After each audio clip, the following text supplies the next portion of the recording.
Hi everyone, it's Moo with the sounds of nature and the neighbors and life in the background. I ran across this wonderfully juicy, yummy, inspiring article that I wanted to read an abridged version of to you guys. And I'll post a link. It's from Waking Times, and I'll post a link to the full article in the description section of this video. It's called 7 Qualities of the Divine Revolutionary, and it's written by Sera, Beak, Sera, S-E-R-A, and I think it's Beak. It could be Beak or not sure. It's B-E-A-K. 7 Qualities of the Divine Revolutionary. Number 1 is know thyself. I take the time and make the effort to know myself, my mind, body, psyche, energy, feelings, sexuality, beliefs, shadow, my masculine and feminine, my conscious and unconscious, my spirit and my soul, my humanity and my divinity. I recognize that everything that happens in my life, from the glorious to the shitty, reflects aspects of myself and therefore has the potential to help me grow. Although all ways of knowing are important, gnosis is my most natural way. In other words, the best way for me to know the divine feminine intimately is to know myself intimately. And gnosis is knowledge of spiritual matters or mystical knowledge. That's just an aside there. Number 2, know thy world. I'm not only willing to wake up to my own personal reality, but also to the impersonal reality of this planet. I'm willing to take, quote, the red pill, or in Eve's case, the red apple, and see through, quote, the matrix, illusions within politics, society, the economy, religions, the mainstream and the new age, spirituality arenas, the media, and my personal life. I educate and inform myself so that I make clearer, more conscious decisions that support a healthy life for this entire planet. I take full responsibility for my actions, thoughts, energy, and life. Just to be clear, this is not a quote right or quote wrong revolutionary decision or choice, but I aim to be aware of the underlying reasons why I'm making particular choices, and I aim to be aware of the effects of my choices on others and this planet. Let's take this further. Not only am I willing to know this world, but I am also willing to know other worlds, aka the cosmic arena and multidimensions, if it's in my soul's best interest to do so. Despite and because of my multidimensional awareness, my spirituality is not separate from my everyday.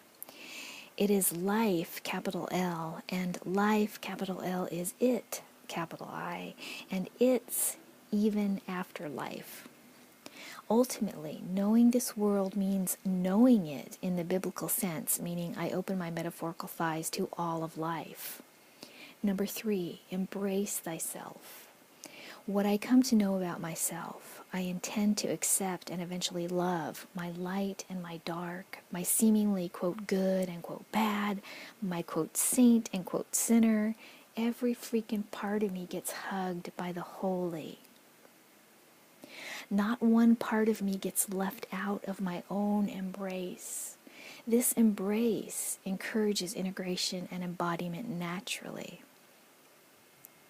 Despite the title of spiritual superheroine, being a revolutionary isn't about being invincible or perfect or spiritual or, quote, enlightened.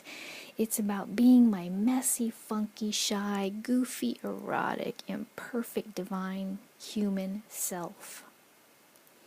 A woman willing to be transparent and vulnerable and reveal her unique self in this world is revolutionary, and one of the divine feminine's most important teachings. Through this embrace, eventually, and quite naturally, a revolutionary falls truly, madly, deeply in love with herself and this planet. She becomes a lover with a capital L, making a making of love, a never-ending, expanding conduit of eros. Number 4, embrace thy world. As I practice accepting, embracing, and eventually loving myself, it's only natural that I practice accepting, embracing, and loving others with all their faults and gifts, and this world's pain, injustice, and ugliness, as well as its joy, peace, and beauty. Through this intimate embrace, I begin to experience on a cellular level that everything is created from the same divine stardust. Hurting another hurts myself. Loving another loves myself. I embrace this world as a living, breathing, growing, natural element and extension of myself and of her, capital H. Important reminder, red hot and holy love is not airy-fairy, love and light, nor conditional. It transforms via soft rose petals and sharp swords, tender touches and bitch slaps, unending patience and sticks of dynamite, and most of all fire.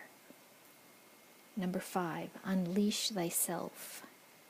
I intend to unleash myself from everything, conscious and unconscious, that keeps me contained, repressed, unhealthy, or that makes me feel small, ashamed, sinful, separate, and forgetful of my true divine feminine nature. I live life based on guidance from my soul, my capital L lady, the feminine divine spark blazing inside my heart. I do not live my life based on the opinions, ideas, beliefs, rules, trends given to me by external authorities such as the media, politicians, fashion magazines, publishers, doctors, spiritual gurus, priests. I stop seeking approval, validation, or acceptance from external sources and practice winning my soul's approval, validation, and acceptance. I do not unleash myself in order to be provocative or rebellious. My revolution is not done out of unconscious reaction, but out of a fully conscious response to my inner truth. In other words, I live from the inside out. I am empowered from the inside out. This does not mean I exclude external authorities or information. I respect them, enjoy them, learn from them, and seek them out when it's appropriate. But my ultimate authority is my lady, capital L, who speaks as my whole body, but broadcasts particularly loudly from the heart of my heart, which radiates from the center of my chest. Number 6, unleash thy world. I unleash myself in order to help unleash others. Although there is a spiritual superheroine archetype to a red revolutionary, she does not believe anyone or anything needs saving. In other words, a red revolutionary is not here to save the world. She's here to serve the world. Or a red revolutionary helps save the world by saving herself. Meaning, any focus and work on and play with myself is done so I can be that much better at serving others, this planet, and her, capital H. This means I stop doing service with a lowercase s, meaning acts of service I think I should do or have been taught to do, and start doing service with a capital S, meaning service I was specifically created to do. Service no one else can do except me. While there are many different ways to be of authentic service on this planet as humans, and all of them matter greatly, a red revolutionary excels in and champions ecstatic activism, the dirty, hilarious rebel sister of spiritual activism. And that's in quotes. Ecstatic activism challenges us to hold both the suffering in the world and the joy ecstasy together, and to ride that delicious tension with discernment, dedication, and heart.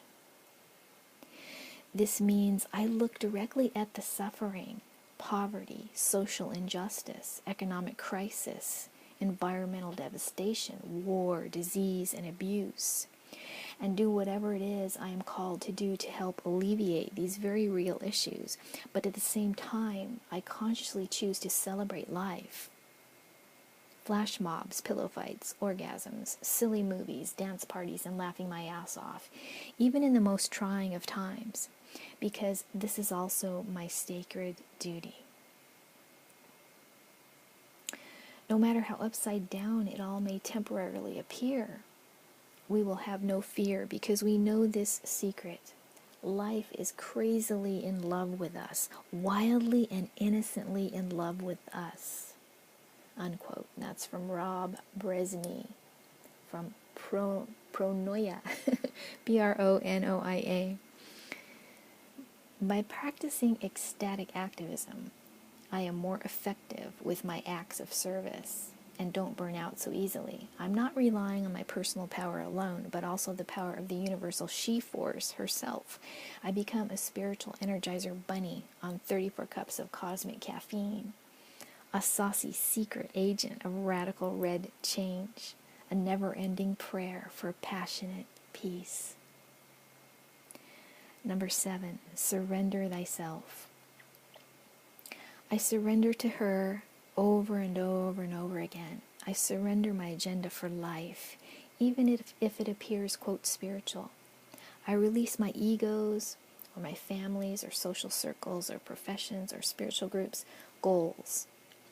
I trust that she's got way bigger, way better plans than my ego, or even my, quote, spiritualized ego, can possibly know. I ask her to show me what I'm truly made of. By surrendering to her, she ushers my soul's truest desires forward and pushes them out of me, directly into my ordinary life. My soul's gifts are her gifts to this world. Offering them may grow my career, my bank account, my newsletter list, my reputation, my happiness quotient, my sexuality, and attract a spiritual partnership. But these possible side benefits cannot be the reasons why I am consciously choosing to know, embrace, unleash her, capital H. This dynamic relationship with her, inside and outside of me, has to be my priority, my heart's truest beat, and I need to act like it. Daily, I practice letting go of my resistance, fears, excuses, so I can more consciously embody her. I know that there are as many goddesses, as there are women and men. I'm also aware that I know her from my particular level of consciousness, which will naturally shift and change as I do. In other words, she evolves as I do. Ultimately, I surrender to my devotion to her, my real, raw, and roaring love for her, who is both me and beyond me. I live in and as our never-ending love story. Viva la Revolution! And that's by Sera, Beak, and it's fantastic. I think it's wonderful. It really says it wonderfully. So please share this.